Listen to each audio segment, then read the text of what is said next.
반갑습니다. 자, 이번에 이제 우리 공시법 특강 진행 한번 해보도록 할게요. 이게 뭐 표지가 예쁘게 되어 있는데, 딱공 특강이라는 건 뭐냐면, 딱 이것만 공부하자라고 등기법 파트를 새롭게 만들어 봤어요. 만들어 봤는데, 일단 특강 들어가기 전에 이제 이걸 어떻게 이용을 해야 될지 조금 이제 설명을 좀 드리고 갈게요. 우리 기본적으로 등기법은 단순 암기형들이 있고, 그 다음에 기본적으로 이해와 암기가 필요한 것들이 있는데, 단순 암기형들은 지적법하고 똑같이 그냥 정리하시면 돼요. 그냥 이런 거 있잖아요. 뭐 당사자 능력, 당사자 능력이 인정되는 것과 인정 안 되는 것. 그럼 인정 안 되는 거는 태아, 학교, 읍면독립, 민법상의 조합, 이런 건 인정 안 되잖아요. 그죠? 그럼 이런 애들은 뭐 굳이 특강 시간에 제가 이야기를 나눌 이유가 없다라는 거예요. 그래서 이렇게 단순 암기형들은 일단 제외하고, 기본적으로 이제 수험생들이 점수가 안 나오는 파트가 이해와 암기가 되는 파트들이거든요. 특히 이게 왜 이해가 필요하냐면, 이해와 암기가 병행되는 지문들은 법 조문 그대로 나오는 게 아니고 그 지문을 분석을 할 수 있어야 돼요. 그 말은 지문을 변형시켜서 나온다는 거죠. 지문이 변형시켜서 나왔을 때 수험생들은 평소에 자기가 본 거, 그런 것은 단순히 암기형이라면 맞출 수 있는데, 이 변형이 나오면 내가 공부한 게 맞나 안 맞나 싶을 정도로 그렇게 지문을 분석을 잘 못한단 말이에요. 그래서 이 부분을 위주로 해서 딱 정리를 해놨다는 겁니다. 자, 그래서 이 부분이 실제 테마로는 6개로 구성되어 있지만, 실제 논점으로 따지면 한 19개 논점이 돼요. 근데 19개 논점이 되는데, 테마로 왜 6개를 만들어 놨냐면, 우리가 하나를 정리하기, 등기법은 이해와 암기가 되는 것은 하나를 정리하면 이걸 기준으로 해서 파생해서 정리할 수 있는 것들이 많거든요. 그러니까 이것을 하나의 논점에서 계속 파생되는 지문까지 제가 여기다 다 집어넣어 놨어요. 그래서 이걸 분리를 하게 되면 이 논점은 5개가 되잖아요. 그래서 논점을 따지면 총 한 19개 정도의 논점이 된다라고 보시면 되고요. 자, 그렇게 해가지고 요 내용들을 하나씩 한번 정리를 한번 해 나가 보도록 할게요. 그래서 오늘 딱 이것만 정리하자라는 것은, 단순 암기형은 빼버리고 여러분이 시험에서 가장 어려워하는 부분들만 위주로 해서 정리를 했고, 요 내용을 정리하면 등기법 기본 한 6개에서 한 7개 정도는 충분히 맞출 수가 있을 거예요. 근데 6개, 7개의 문제가 아니라 단순 암기형이 문제가 나왔을 때는 다 맞춰줘야 되잖아요. 그죠? 그럼 요거까지 포함하면 한 10개에서 11개까지 등기법이 올라온단 말이에요. 그래서 이 부분에서 점수가 안 나오니까 이 부분만 집중적으로 가자라는 겁니다. 그렇게 해서 한번 풀어보도록 할게요. 첫 번째가 우리가 등기 형식에 의한 분류라고 되어 있잖아요. 그죠? 형식에 의한 분류는 우리가 주등기로 할 건지, 결국 부기등기로 할 건지를 풀어봐라, 이 말이거든요. 이게 주등기, 부기등기의 문제는 출제되는 방향성이 두 가지예요. 두 가지가 뭐냐면, 독립적인 문제, 독립된 문제로 출제될 수도 있고, 그 다음에 지문, 한 개의 지문으로 출제될 수도 있어요. 근데 어떤 식으로 나오든지 지금까지 꼭 한 문제 정도는 출제시켜 주고 있더라는 거예요. 그래서 한 지문으로 나온다면 이 한 지문이 정답의 결정 요소가 되어버려요. 근데 독립된 문제로 나올 수도 있잖아요. 그럼 독립된 문제로 나왔든 한 지문으로 나오든, 제가 평소에 수업 시간에 항상 원칙을 굉장히 강조하는데 유일하게 예외를 강조하는 파트가 주등기, 부기등기의 문제잖아요. 그래서 주등기, 부기등기의 문제는 기본적으로 우리가 문제를 풀기 위해서 여기에 있는 예외에 5가지를 반드시 뭘 해놓고 풀어라. 메모를 해놓고 풀어라 라고 했거든요. 그래서 메모를 할 때 표제부 등기하고 말소 등기는 뭐다? 항상 주등기 2개 묶어버리고요. 자, 그 다음에 등기 명인의 표시 변경과 경정, 특약, 약정 등기는 항상 무슨 등기로? 부기등기로. 그럼 4번 이 지문이 시험 문제 잘 나오죠. 4번이. 권리의 변경 등기 이렇게 암기하고 나니까 대부분 수험생들은 이제 이 권리 안에는 소유권도 있고 소유권 이외의 권리도 있잖아요. 그죠? 그러면 소유권의 변경, 지상권의 변경, 전세권의 변경, 뭐 지역권의 변경, 어떤 식이든 등기할 수 있는 권리의 변경 등기와 경정 등기는 특별한 단서가 없으면 부기 등기로 한다고요. 자, 그런데 설문에서 이해관계인이 존재한다면 이런 표현이 나오면 그때는 이해관계인의 승낙서 첨부 여부에 따라서 승낙서를 첨부하게 되면 뭐로 가고 부기등기, 승낙서를 첨부하지 못하면 뭐로 간다? 주등기. 그래서 이 4번 지문을 가지고요 잘 물어본단 말이에요. 그래서 시험장에 딱 들어가게 되면 표제부 등기와 말소 등기는 항상 주등기, 등기면의 표시 변경, 경정, 특약 약정은 항상 부기등기, 권리의 변경 등기와 경정 등기는 부기등기인데 이해관계인이 존재한다면 승낙서 첨부 여부에 따라서 달라진다. 근데 전부 말소회복과 일부 말소회복 등기까지는 암기를 안 하셔도 좋아요. 통상 4번까지만 여러분이 시험장에서 딱 적어 놓고 문제 푸시라고요. 그럼 이제 4번과 관련되는 지문 하나의 사례를 한번 보게 되면 사례는 대표적으로 우리가 전세권이잖아요. 전세권. 이렇게 보시게 되면 만약에 전세권 설정, 전세금 5억 해서 전세권자는 A. 이 상태에서 전세금을 증액을 한번 해볼게요. 증액을 해서 10억으로 만약에 증액이 되었다면 우리는 무슨 등기를 할 거고 전세권 변경 등기를 할 거고 실체관계의 변화가 발생했을 때 어떤 등기를 하더라도 잘 모르겠다 싶으면 무슨 등기다? 다 변경 등기다 이렇게 보면 된다고 했죠. 그럼 이렇게 10억이 되었을 때 그럼 이 등기는 독립된 하나의 전세권이 아니라 위 전세권 등기의 연장선상에 있는 등기잖아요. 그래서 권리의 변경 등기는 그 자체로서 독립성을 가질 수가 없는 등기예요. 그래서 이렇게 부기 등기가 될 것이고 그럼 부기 등기 순위는 주등기 순위에 의하니까 이 5억이 삭제되고 전세금이 몇 억으로 공시가 된다? 10억. 그러니까 권리의 변경과 경정 등기는 즉 변경 등기와 경정 등기는 그 자체로서 독립성을 가질 수가 없는 등기예요. 그래서 권리의 변경과 경정은 부기 등기로 행한다. 자, 다만 이제 이런 경우가 있을 수 있잖아요. 똑같이 약식으로 적으면 전세권 설정 5억 A 이렇게 있는데 후순위로 저당권 설정 등기가 이렇게 있을 수도 있거든요. 10억 이렇게 K은행 이렇게요. 그럼 이게 집이 경매가 넘어가면 변제를 받아가면 A가 얼마 받아가고 5억, K은행이 얼마? 10억 이렇게 순차적으로 변제를 받아가겠다 그죠. 근데 이 상태에서 전세금 증액이 이루어졌다라고 가정을 해보자는 거예요. 그럼 전세금 증액이 만약에 100억으로 증액이 되었다라고 가정하면 역시 전세권 무슨 등기, 변경 등기를 이렇게 기재할 거란 거예요. 그러면 이 전세권 변경 등기도 역시 그 자체로서 독립성을 가질 수 있는 등기는 아니잖아요. 그러니까 이 등기에 1번 등기의 연장선상에 있는 등기니까 원칙대로 하면 이렇게 부기 등기로 가는 게 맞다라는 거예요. 근데 부기 등기로 가버리면 부기 등기 순위는 주등기 순위여야 하거든요. 그러면 100억이 몇 순위로 올라간다? 1순위로 이렇게 올라가는 현상이 발생해요. 그러면 이 집이 경매가 넘어가면 A가 얼마를 먼저 변제받아 간다? 이 상태라면 100억을 먼저 변제받아 가잖아요. 그러면 이자가 예상치 못한 뭐를 입게 된다? 손해를 입게 된다고요. 그래서 이 경우는 문제가 발생한다는 거예요. 후순위 권리자가 있을 때. 그래서 이때 이 전세금이 100억으로 증액이 될 때 변경 등기를 할 때는 K은행은 뭐에 해당할 것이고 이해관계인에 해당할 것이고 그러면 이때는 이 이해관계인의 승낙 여부에 따라서 이 등기의 형식이 결정된다라는 거예요.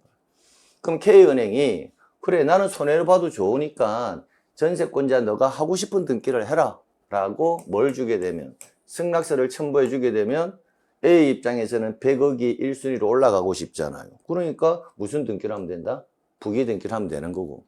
근데 K은행이 미치지 않고서야 승낙서를 줄 리는 없죠. 그러니까 승낙서를 뭐 하지 못한다? 첨부하지 못하면 K은행 입장에서는 너가 나보다 선순위니까 5억은 먼저 변제 받아가라. 그 다음에 내가 10억 받아가고 그 다음에 남은 게 있으면 너가 계속 다 받아가라. 이게 맞다는 거죠. 그러니까 승낙서를 첨부하지 못할 때는 등기의 형식을 뭐로 가야 된다? 주등기로 가야지만 3순위로 이렇게 가야지만 얘 등기가 가야지만 위로 올라갈 수가 없죠. 그래서 기본적으로 권리의 변경 등기는 설문에서 이해관계인이라는 개념이 발생하면 승낙서 여부에 따라서 주등기, 부기등기가 바뀌어져야 된다. 그래서 권리의 변경 등기는 서술형으로 나올 수도 있지만 이렇게 뭐로 나올 수도 있다? 사례형으로 나올 수도 있다라는 거예요. 그래서 권리의 변경과 경정 등기는 좀 체크해서 생각하고 있어야 됩니다. 자, 그 다음 이제 내용을 넘겨보면 핵심 요약 해가지고 구체적인 등기 사항들이 이렇게 쭉 나와 있거든요. 그래서 이 내용들은 오늘 수업 맨 마지막에 다시 한번 정리를 하면서 하나씩 체크를 해드릴 거예요. 자, 해드리는데 이쪽에 보시게 되면 그럼 예외를 적어 놓고 어차피 우리는 문제를 풀 거거든요. 예외를 적어 놓고 풀 건데, 그럼 이 예외의 설문에서 딱 보니까 이 예외에 들어가지 않더라. 근데 지금까지 기출 문제는요, 거의 한 90%는 예외 안에서 정답이 결정돼 버려요. 근데 만약에 예외에서 정답이 결정되지 않고 다른 데서 결정이 될 때는 한 지문으로 나올 때는 예외를 물어보기보다는 뭘 물어보더라? 원칙을 물어보더라는 거예요.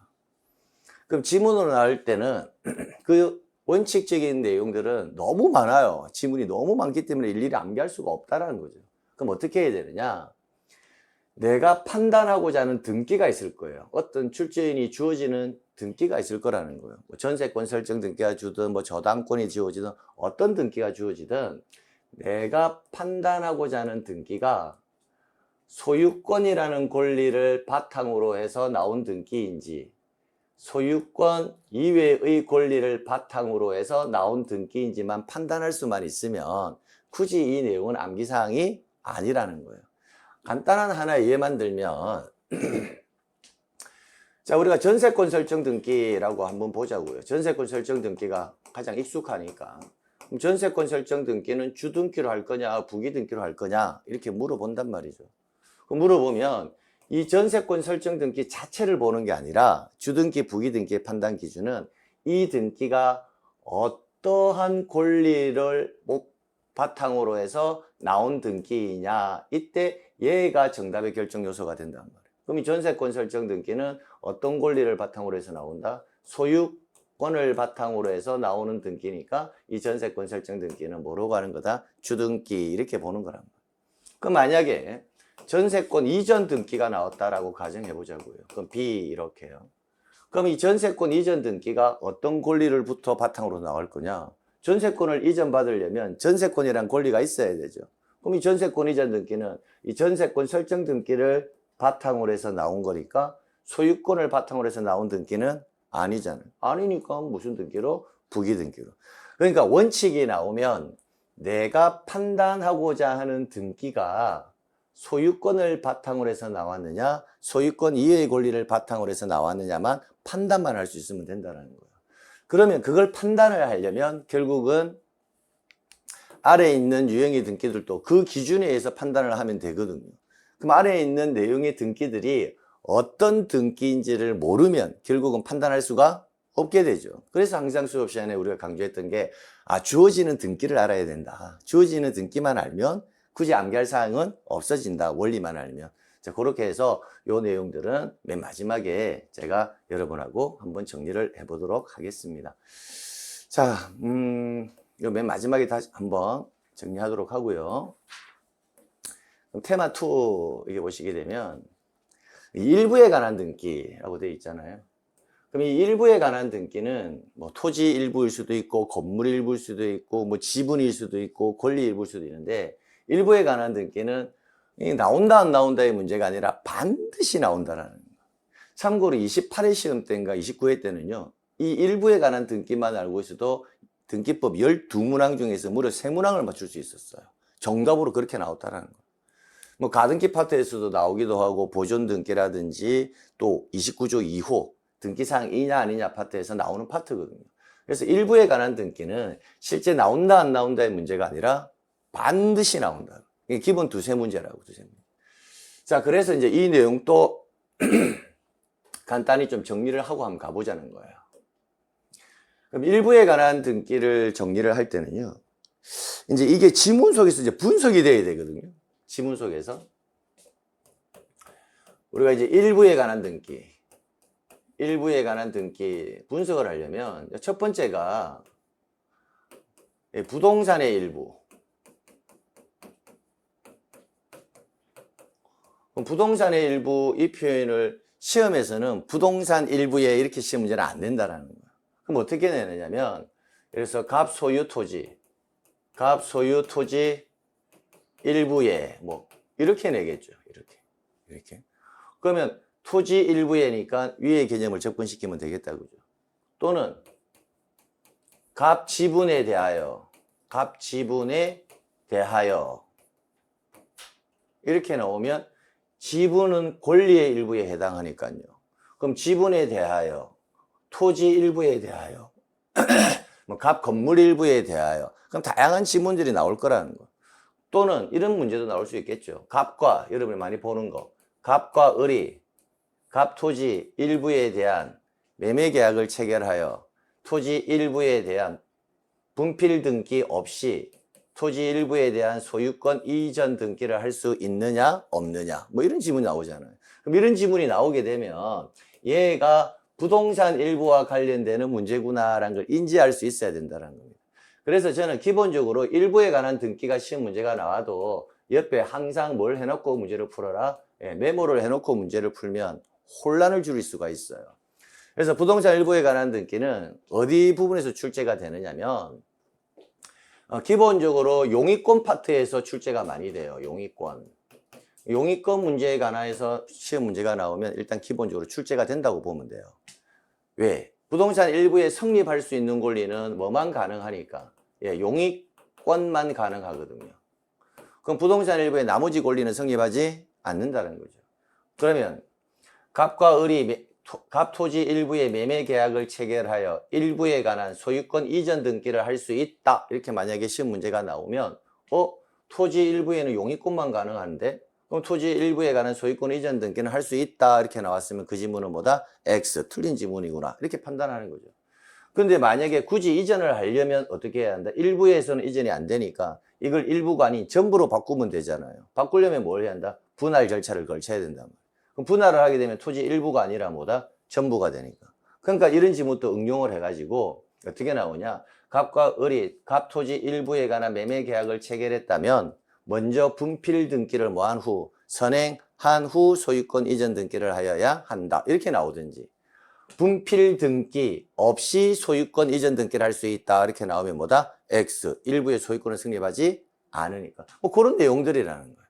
그러면 이 지문 하나를 가지고 굉장히 많은 지문들을 뭐한다? 출제위원은 만들어낼 수 있다는 거예요. 그래서 이 지문 하나만 암기해서는 되는 것이 아니다라는 것을 말씀드리고 싶은 거예요.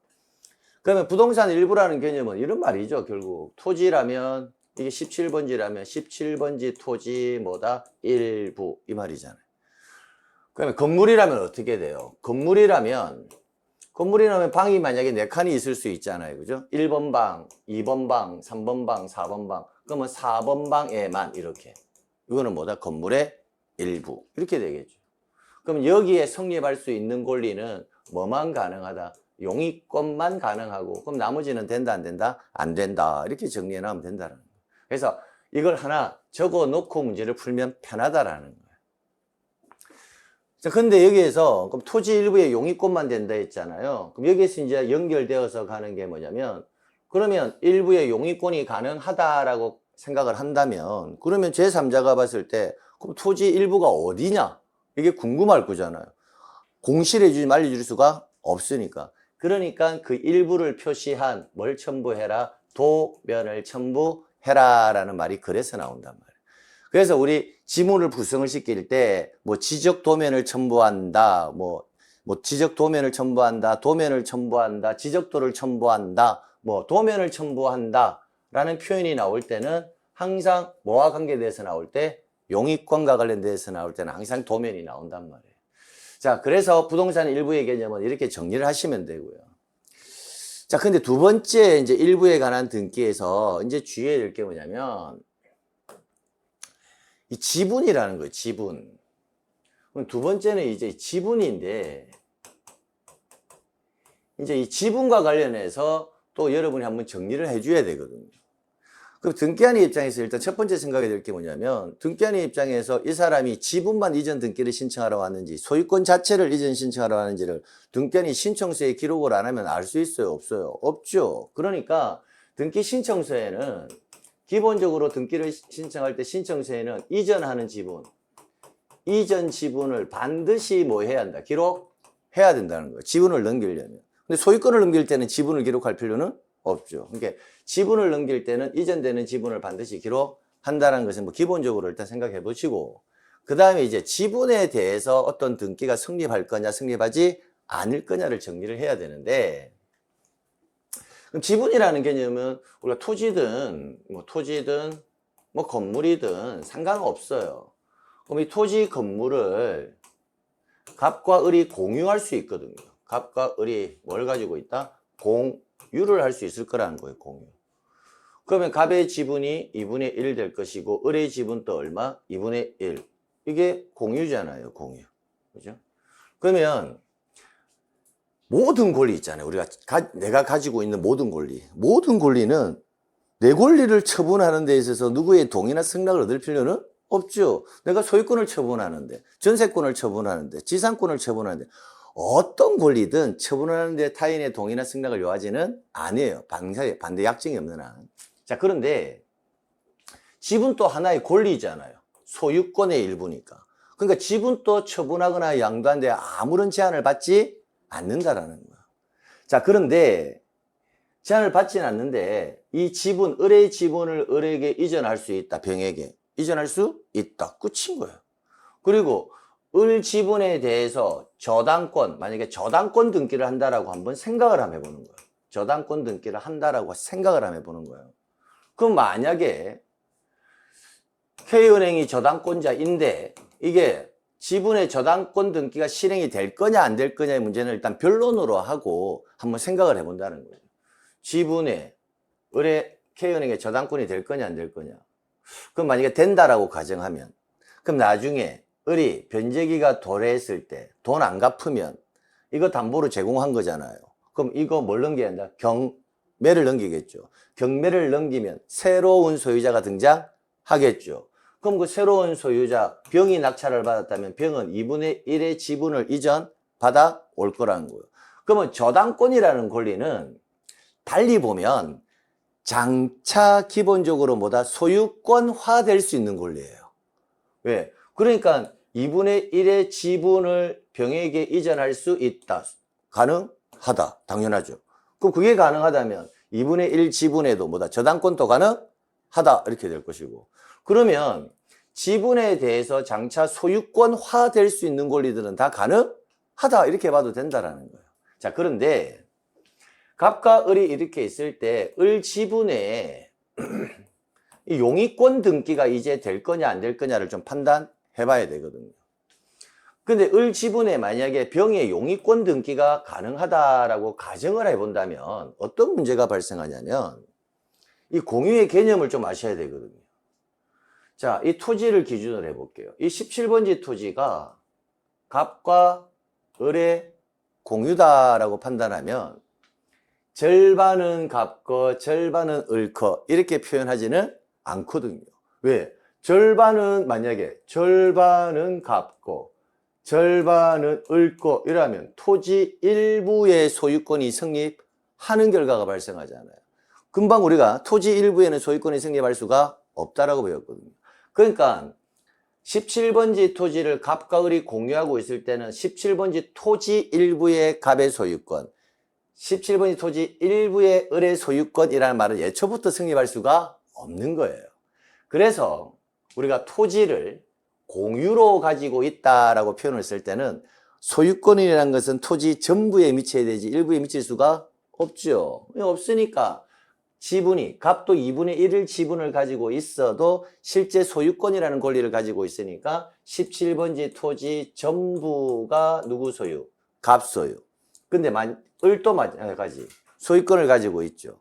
그러니까 을도 17번지 토지 뭐다? 전부가 을의 소유. 이런 결과가 발생한다고요. 근데 다만 권리를 분량적으로 나누어 가지고 있는 것이지 토지 자체를 분량적으로 나누어 가진 것은 아니라는 거. 그게 공유의 개념이에요. 그럼 공유의 개념을 이제 아셨다면, 그럼 이제 병이 을 지분에 대해서 용의권, 만약에 수목 소유의 목적의 지상권 설정 계약을 체결했을 때, 그럼 을 지분에 대해서 지상권 설정 등기가 될 거냐 안 될 거냐를 또 판단해 보는 거예요. 그럼 만약에 지상권 설정 등기가 된다라는 가정하에서 한번 생각해 보자는 거예요. 그러면 을 지분이 미치는 범위는 전부잖아요. 그죠? 그러면 전부에 나무 심고 있어요. 가령 이렇게 나무 막 심어요. 그럼 심으면 갑의 권리를 침해하고 있다는 것을 알 수가 있죠. 갑도 소유자죠. 그럼 갑은 뭐라 할까요? 너 내 토지에서 뭐 하니? 소유권에 기한 방해 제거 청구라든지 목적물 반환 청구를 할 수가 있게 되는 결과가 발생해 버려요. 그러니까 결론은 무슨 말이냐면 을 지분에 대해서 용의권 등기를 하게 되면 나머지 권리자의 공유자의 권리를 해하게 되는 결과가 발생한다고요. 그래서 지분에는 용의권 등기를 허용하지 않는다라고 이렇게 보는 거예요. 그럼 이 지분이라는 표현은 우리가 배울 때는 권리의 일부 이렇게 배우고 있거든요. 근데 시험에서는 권리의 일부 이런 표현은 안 나와요. 이거는 이제 이론상으로 배울 때 하나의 소유권의 일부이기 때문에 이렇게 배우는 거고, 시험에서는 항상 뭐라고 나온다? 지분 이렇게 나온다는 거예요. 지분. 그럼 지분이 나오면 그럼 지분의 용의권 등기가 되느냐 안 되느냐 이렇게 나오기보다는 금방 17번지 필지를 갑과 을이 공동 소유한 경우 공유자 중 1인에 대하여 지상권 설정 등기는 허용되느냐 허용되지 않느냐 뭐 이렇게 지문이 나오겠죠. 이렇게. 그러면 공유자 중 1인 이렇게 나왔다라는 말은 아 지분을 말하는 거구나 이렇게. 이제 그렇게 해서 이제 다양하게 지문을 해석할 수가 있어야 된다라는 겁니다. 자, 그런데 자 여기까지. 그럼 그까지 해놓고 그 내용을 한번 보자는 거예요. 보게 되면 자 부동산 특정 일부, 그럼 부동산이라면 토지와 뭐다? 건물, 특정 일부. 그러면 부동산 특정 일부라는 그림이 나왔을 때 아 이게 이 말이구나라는 것을 알고 있어야 된다는. 그럼 일부가 나오는 순간 뭐만 가능하다? 용의권 등기만 가능하다 이렇게 판단하시면 되고, 그럼 용의권만 되니까 그럼 나머지 등기는 된다 안 된다? 안 된다 이렇게 가면 된다고요. 그래서 그러면 토지 일부의 소유권 이전 등기는 허용하지 않고 토지 일부, 건물 일부의 보존 등기도 허용하지 않고 토지 일부나 건물 일부의 소유권 이전 가등기, 저당권, 담보권, 가압류, 압류, 가처분 다 허용이 된다 안 된다? 안 된다라는 거예요. 근데 이 권리들의 특징들을 보면요. 면면히 보면 장차 다 소유권화 될 수 있는 권리들이에요. 기본적으로. 처분제한 등기를 나중에 잠시 후에 배우겠지만 가압류도 금전 채권을 목적으로 타인의 재산권을 제한시키는 거거든요. 그럼 장차 집행 권한을 얻어서 경매로 진행하겠다는 절차가 가압류거든요. 그럼 경매가 진행되면 역시 소유권이라는 권리가 파생되거든요. 그래서 다 특징들이 다 뭐냐면 장차 소유권화 될 수 있는 권리들은 기본적으로 토지 일부나 건물 일부에 설정이 될 수 없다. 뭐 그렇게 정리가 되는 거예요. 자, 근데 뭐 그 정도 수준까지 알면 더 좋은데 기본적으로 시험장에서는 토지 일부, 건물 일부가 나오면 뭐만 가능하다? 용의권만. 나머지는 된다, 안 된다? 안 된다. 딱 그 개념이 정리가 되면 된다는 겁니다. 자, 그 다음에 권리 일부. 시험에서는 권리 일부가 아니라 뭐다? 지분 이렇게 나온다고 했죠. 지분. 그럼 지분에 대해서는 용의권 등기는 된다, 안 된다? 안 된다. 그럼 나머지는 가능하다. 그럼 나머지가 가능하다. 이 경우를 알아야 된다는 거예요. 나머지가 가능하다는 것은 그러면 지분을 제3자에게 이전할 수도 있고, 그죠? 처분할 수 있으니까. 또 지분의 저당권 등기도 가능하고. 그럼 저당권 등기가 가능하다는 말은 아 지분은 자유롭게 양도 처분이 되는구나. 그러면 소유권화가 될 수 있는 권리들은 다 되겠구나. 그렇다면 그럼 지분의 가압류도 가능할 거고 가처분도 가능할 거고 강제경매 개시 결정 등기도 가능할 거고 다 가능하다 이렇게 합니다. 다만 지분에 대해서 용의권 설정 등기만큼은 허용할 수는 없다. 용의권을 설정해버리면 나머지 공유자가 뭘 입게 된다? 피해를 입게 된다. 뭐 그렇게 해서 논리를 전개하면 된단 말이에요. 그래서 지분에 대해서는 안 되는 거 허용되지 않는 거, 뭐만 안 된다? 용의권 설정 등기는 된다, 안 된다? 안 된다. 그렇게 정리해 두시면 된다고요. 그러면 결론은 이렇게 나오네요. 우리가 부동산 일부와 지분 이렇게 나누면 시험장에 갔을 때는 문제를 풀 때는 부동산 일부 옆에는 용익권만 동그라미, 밑에는 용익권만 X 이렇게만 두 개 딱 적어 놓고 문제 풀면 한 문제 그냥 떨어진단 말이에요. 그럼 이 지문을 가지고 어떻게 응용이 되느냐? 이제 29조 2호에 응용을 한단 말이에요. 29조 2호. 29조 2호가 사건이 등기할 것이 아닌 때에 해당하잖아요. 그죠?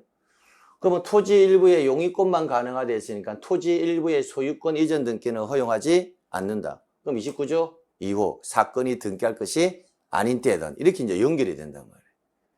마찬가지죠. 토지 일부의 저당권 설정 등기는 허용하지 않는다. 왜? 등기사항이 아니니까 이렇게 연결된다. 갑을 공유 부동산에 대해서 공유자 중 1인에 대하여 이렇게 나오면 아 지분에 대하여 그 말이구나. 그럼 그때는 지상권, 지역권, 전세권, 임차권 등기는 허용하지 않는다. 몇 조? 29조 2호 등기사항이 아니다. 그러니까 이런 지문들은 기본적으로 출제인이 문제를 낼 때 어디서 많이 내겠다? 용의권에서 많이 낼 수밖에 없다라는 거예요. 그럼 여기서 내지 않으면 우리 등기를 심사해서 각하하거나 수리할 거잖아요. 그죠? 그럼 각하 사유의 가장 중요한 게 29조 2호거든요. 등기사항이 아닌 때. 거기서 내겠죠. 뭐 이렇게. 그래서 각하 사유를 찾아라 할 때. 거기서 자주 낸다고요. 시험 문제 절대 빠지지 않는 이유가 거기에 있다는 겁니다. 자, 그런데 이제 지분과 관련해 가지고 또 시험 문제가 나오는 게 이 내용이거든요. 이 내용.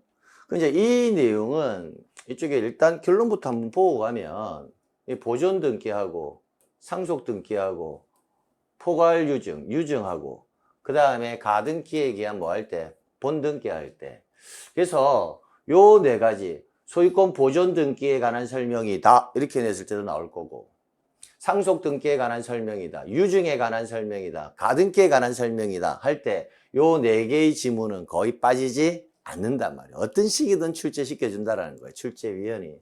자, 그러면 요 내용은 의미가 조금 다르다라는 거예요. 그래서 요 내용을 또 부가 설명을 좀 드리도록 한단 말이에요. 금방 우리가 지분이라는 개념을 적었을 때는 이미 지분으로 뭐가 되어 있는 상태다. 등기가 되어 있는 상태에서 그 공유자 중 1인이 상대방과 뭐다? 용의권 설정 등기가 되느냐 안 되느냐. 용의권 등기는 허용하지 않는다. 이 개념이거든요. 그럼 지분은 얼마든지 이전도 되고 양도도 가능하니까요. 자, 그런데 자, 그러면 이제 무작위로 한번 우리가 정리를 한번 해보면 이런 특징이 있어요. 일단 이 원칙과 예를 한번 나누어 볼 건데 요거 하나만 정리만 잘 되면 앞에 내용의 표도 굳이 암기할 필요가 없어요.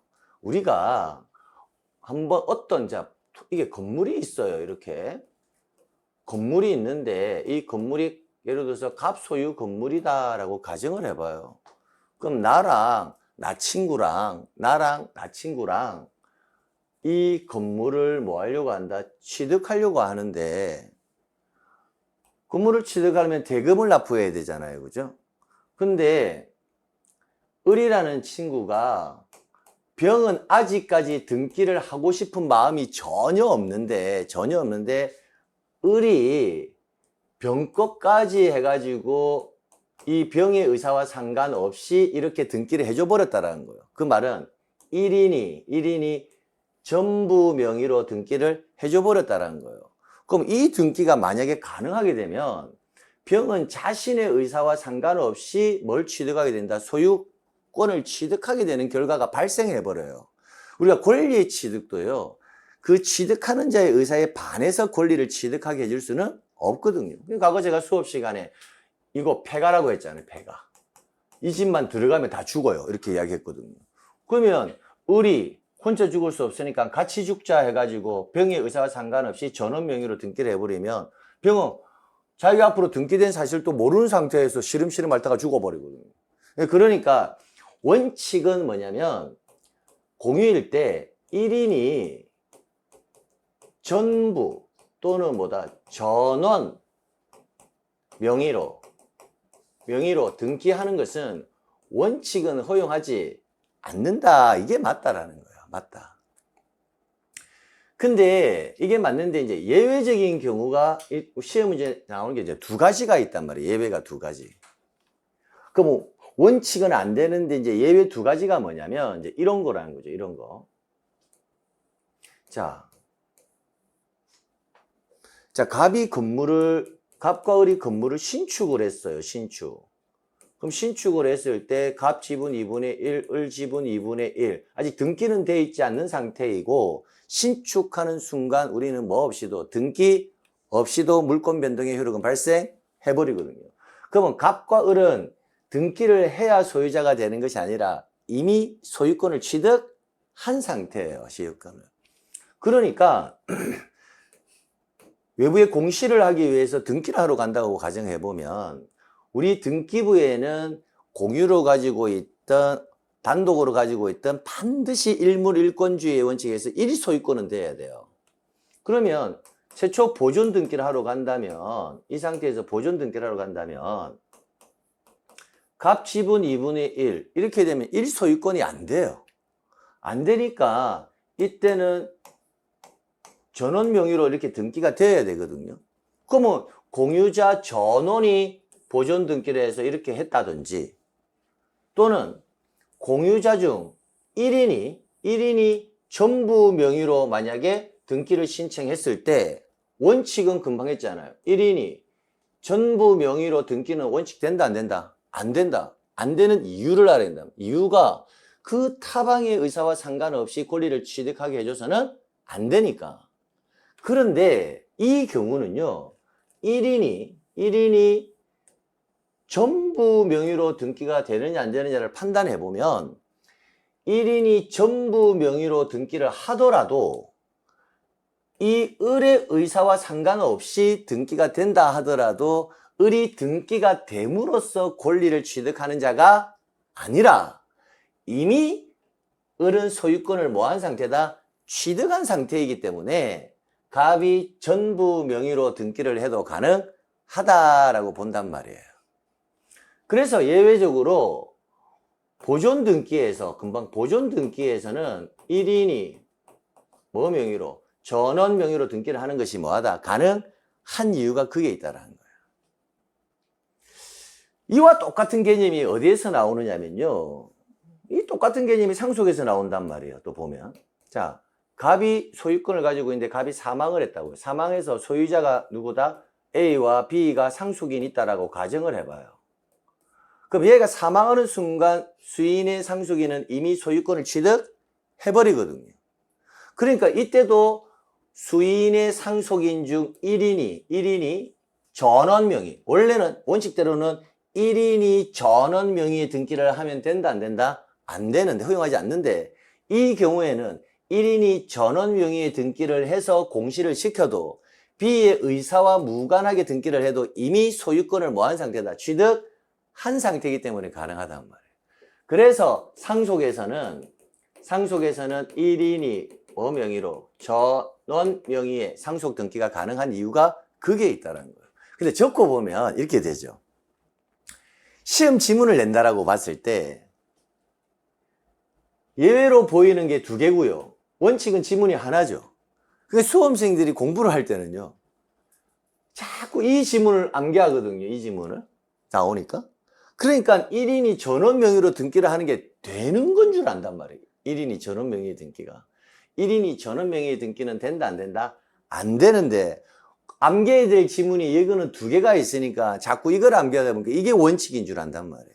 그럼 1인이 전원 명의의 등기는 안 된다라고 배웠으니까 요 두 개는 가능하고 그러면 요거를 이렇게 넘겨가지고 여기서 또 한번 볼게요. 여기서 한번 지우고요.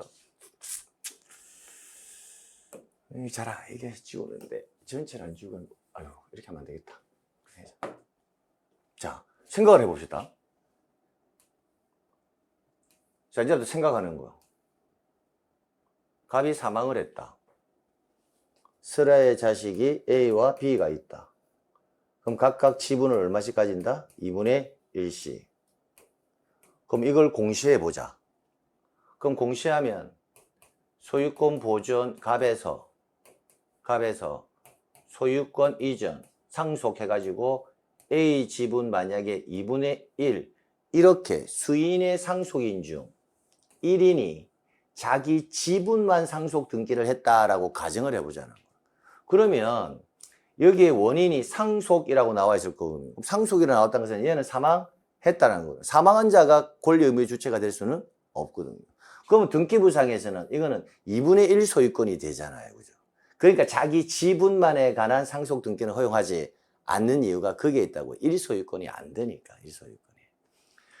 그러면 1인이 그러면 상속인 전원이 함께 가서 상속 등기를 하든지 아니면 1인이 뭐다? 전원 명의의 등기를 하면 가능하겠죠. 1소유권도 되고 이때는 1인이 전원 명의의 등기를 한다 해서 이자의 의사와 무관하게 등기를 한다 해서 등기함으로써 권리를 취득하는 것이 아니니까 이렇게. 자, 그러면 이제 그런 내용을 기초로 해서 몇 가지 조금 더 응용을 해보자는 거예요. 자, 이제 단순히 암기하려고 하지 마시고. 자, 소유권 보존 갑 이렇게 되어 있는데요. 이제 이것만 나오면 이제 수험생들이 어려워한다고. 소유권 이전 가등기 이렇게 되어 있어요. 가등기권자가 A고요. 2분의 1, B 2분의 1 이렇게 됐다고요. 그럼 가등기 상태는 아직 소유권을 취득한 상태가 아니에요. 그럼 이게 수인의 가등기 권리자 중에서 한 명이 먼저 갑에게 잔금 지급하고 자기의 소유권을 받아올 수 있잖아요. 그러면 A가 자기 지분 얼마를 받아오겠다? 2분의 1을 받아오겠다는 거거든요. 그러면 우리가 가등기에 의해서 통상 본등기를 한다. 소유권 이전 가등기에서 본등기를 한다라는 말은 소유권 무슨 등기? 소유권 이전 등기를 하겠다라는 거예요. 그러면 이때 소유권 이전 등기는 2분의 1의 지분만 받아왔잖아요. 그러면 결국은 가등기의 수인의 가등기 권리자 중 1인이 자기 지분만에 관한 무슨 등기? 이전 등기다라는 것을 알 수가 있죠. 그럼 지분만 이전 등기는 금방 배웠잖아요. 지분만 이전은 돼요, 안 돼요? 가능하죠. 지분만 이전은 언제든지 가능하니까. 그러니까 이 용어 자체가 가등기에 의해서 본등기 이런 용어가 들어가니까 뭔가 어렵게 느껴질 뿐이지 소유권 이전의 가등기에 의한 소유권 이전의 본등기는 말 그대로 뭐다? 소유권 이전 등기인 거예요. 이때 소유권을 이전할 때 소유권을 다 받아올 거냐 아니면 소유권에 뭘 받아올 거냐 일부만 받아올 거냐의 문제라는 거예요. 그래서 이 지문은 우리 앞서서 했던 지문하고 사실 똑같은 거예요. 지분 얼마든지 타인에게 이전이나 양도가 가능한데 지분에 대해서는 뭐만 안 된다? 용의권 등기는 안 된다 이거죠. 그럼 지분 이전 등기는 가능하죠. 그럼 수인의 가등기 권리자 중 1인이 자기 지분만 이전하는 거 되느냐 안 되느냐? 가능하다 이렇게 가는 거예요. 근데 만약에 1인이 B는 하기 싫은데 자기는 하기 싫은데 전원 명의로 소유권 이전 등기를 했다. 1인이 전원 명의로 소유권 이전 등기를 했다. 그러면 얘 의사와 상관없이 권리를 취득하게 되죠. 그럼 이런 건 된다 안 된다? 안 된단 말이야, 안 된다. 그러니까 원칙적인 사례를 있잖아요. 지분과 관련되는 원칙적인 사례를 가등기에 의해서 본등기에만 딱 물어보더라는 거예요. 왜냐하면 다른 지문에서 물어보면 너무 잘 알아버려. 왜냐? 이렇게 한번 질문을 내볼게요, 제가. 갑과 을이 공유이다. 을이 자기 지분 2분의 1을 병에게 이전하는 것은 가능하느냐, 불가능하느냐? 이거 딱 내면 대한민국의 수험생들 중에 이거 틀린 사람 아무도 없다고요. 아무도 없다고. 그러니까 이런 지문을 낼 이유가 없죠. 그럼 이거하고 똑같은 개념이 이거거든요. 그렇잖아요? A와 B가 공유인 상태인데 공유자 중 1인이 자기 지분을 뭐 한다? 2분의 1을 이전한다. 그 말하고 똑같잖아요.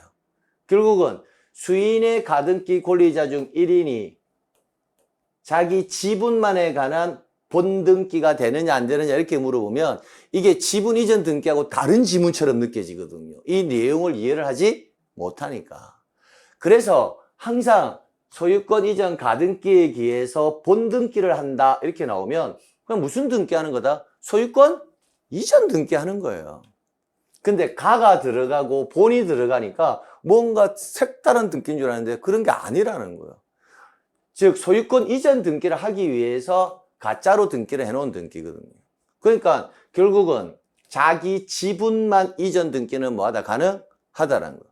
근데 전원 명의는 된다 안 된다? 안 된다라는 거예요. 그런데 상속과 보존은 전원 명의에 등기가 되는 게 이미 이 사람들은 권리를 뭐한 상태다? 취득한 상태이기 때문에 하는 상태이기 때문에.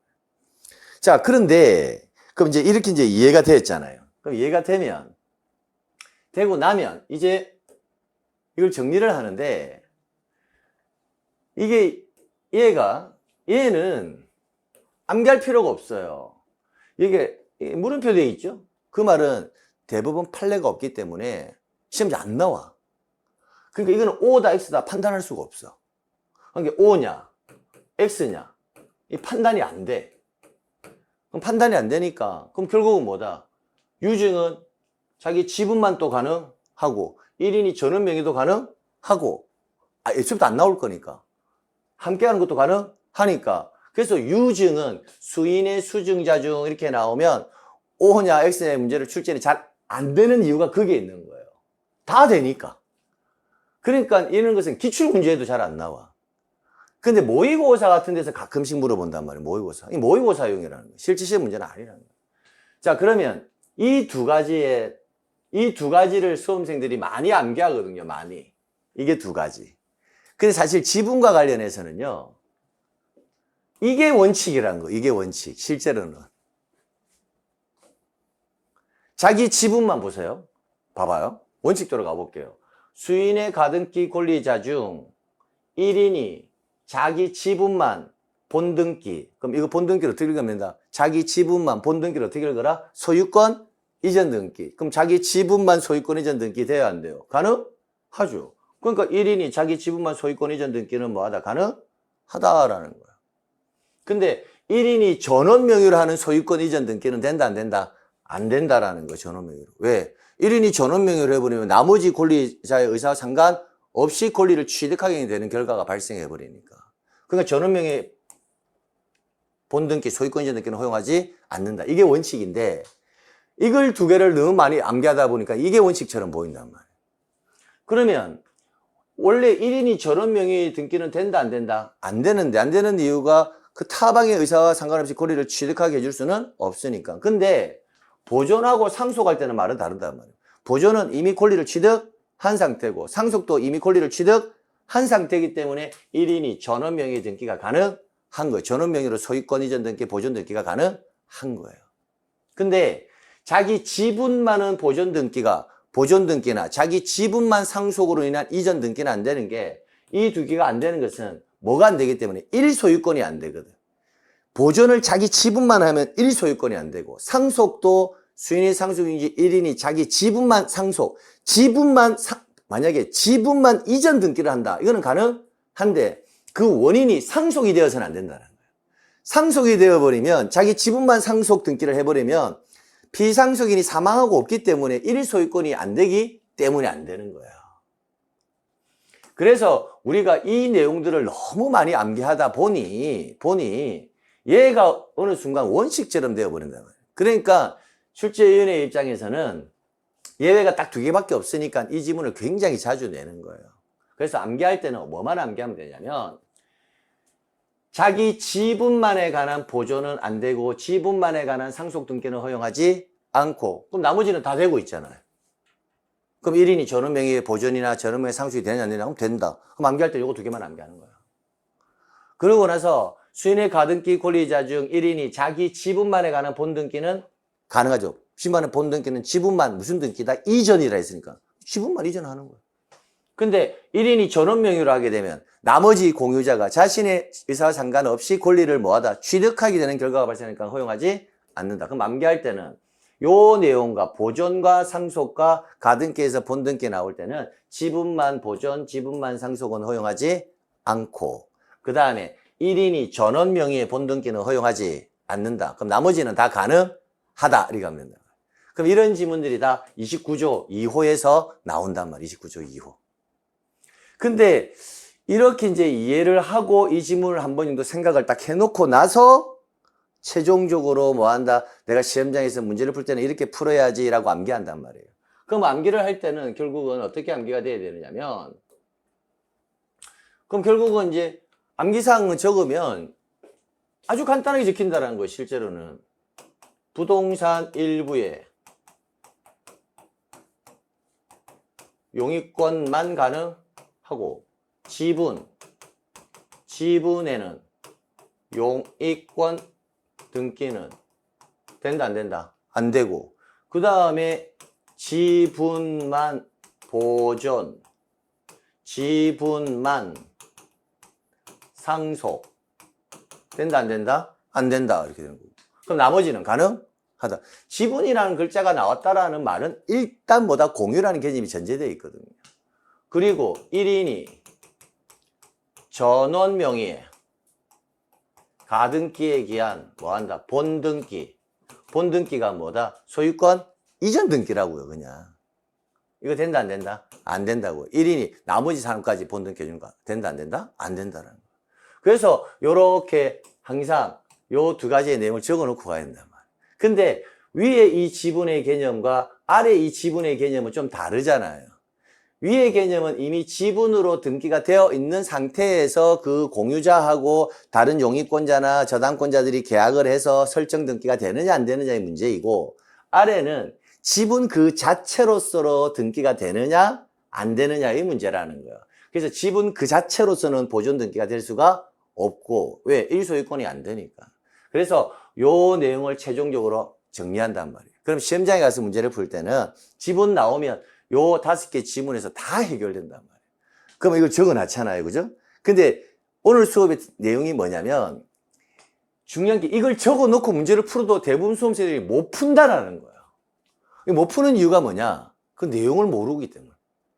내용이 이게 어떤 말인지, 지문이 출제위원 입장에서는 아주 이 지문을 갖다가 많은 다양한 사례를 낼 수가 있을 건데, 지문을 읽었을 때 내가 암기한 이건지 아닌지를 수험생은 판단하지가 못하더라는 거예요. 그래서 오늘의 수업은 이렇게 적어 놨을 때 어떤 지문이 나오더라도 이 지문이 이걸 말하는 거였구나 라는 걸 알고 있어야 그 지문이 해석이 된다라는 거예요. 그래서 이제 우리 쉽게 말하면 속담에 난 놓고 기억자 모른다 그런 표현 쓰잖아요. 그죠? 그거 똑같은 경우라고요. 그러니까 결론은 이 말이 그런 내용이구나라는 것을 일단 뭐한다? 알고 있는 상태에서 지문을 적어 놓고 지문을 분석해 들어가야 되는데, 그럼 어떤 지문이 나온다 하더라도 이제 내용을 알고 있는 상태에서 보기 때문에 다 대응이 가능하다라는 거예요. 근데 내용을 모르는 상태에서는 이 지문 아무리 적어 놔도 대응이 안 되거든요. 왜? 딱 이렇게만 지문이 나오는 것이 아니기 때문에. 자, 그렇게 해서 정리하시면 된단 말이에요. 그러면 이제 그 내용이 관에 이게 딱 적어 놨단 말이에요. 그럼 이거 볼 때는 우리가 시험장에서 볼 때는 뭐 한다 XX 이렇게 적어 놓고 하겠지만, 지금 볼 때는 머릿속으로 이제 내가 알고 있는 설명한 논리를 생각해 보라는 거죠. 미등기 부동산이 공유일 때, 그러면 공유 상태니까 등기가 안 돼 있는 상태구나. 그러면 공유자 중 1인이 지분만에 관한 보존 등기. 그럼 공유자 중 1인이 자기 지분만 보존 등기를 했다면, 2분의 1 지분만 기록될 건데, 1소유권이 안 되잖아. 이런 등기는 허용되지 않는다. 이렇게 항상. 이게 내용을 알고 있는 사람들이 분석하는 방법이에요. 근데 그걸 적어 놔도, 이제 적잖아요. 그러면 문제를 풀 때는 빨리 풀 수 있다는 장점이지, 적어 놔도 이 내용을 모르면 못 풀어낸다. 근데 공유자 전원이 보존 등기를 신청하거나, 공유자 갑과 을이 전원이 한다? 그럼 1소유권이 되네. 그러면 공유의 보존 행위로서 공유자 중 1인이, 공유자 중 1인. 그러면 갑과 을이 공유인데 갑이 2분의 1 지분을 가진 갑이 공유자 전원 명의로 보존 등기. 1인이 원래 전원 명의로 해서는 된다 안 된다. 원칙은 안 되는데 이 보존과 상속만큼은 이미 소유권을 취득한 상태이기 때문에 1인이 전원 명의로 보존 등기가 가능한 거구나. 이렇게 가야 된다는 거예요. 그냥 상속인이 수인이다. 그럼 수인의 상속인이 있다. 그럼 비상속인은 사망한 상태구나. 그러면 사망하자마자 상속인 A, B는 소유권을 이미 취득했다. 취득한 상태구나. 이제 그 생각들을 가지고 있어야지. 그러면 1인이 자기 지분에 대해서만 상속 등기했다. 그럼 자기 지분만 상속 등기하면 아버지는 사망하고 없는데 등기부상에 1소유권이 된다 안 된다? 안 되구나. 아, 그래서 지분만 상속 등기는 할 수가 없구나. 근데 1인이 공유물 보존에 준하여 상속인 전원을 위한 상속 등기. 원래 1인이 전원을 위한 등기는 원칙은 된다 안 된다? 안 되는데 상속만큼은 이미 비상속인이 사망함으로써 상속인이 이미 소유권을 취득한 상태이기 때문에 아, 이거는 가능하겠구나. 이렇게. 유증은 볼 필요 없고. 그 다음에 수인의 가등기 권리이자 중 아, 선생님 이 가등기는 소유권 이전 가등기만 있는 건 아니지만 대부분 시험 문제는 소유권 이전 가등기가 나올 거니까 지분과 관련해서는 소유권 이전 가등기가 나올 수밖에 없어요. 왜? 준공유는 안 나오거든요. 그러면 가등기에서 본등기 나온다면 아, 소유권 이전 가등기에서 본등기. 아, 본등기라는 것은 특별한 등기가 아니라 소유권 이전 가짜 등기에서 소유권 이전 등기, 진짜 등기를 한다는 의미구나. 그 생각을 가지는 거예요.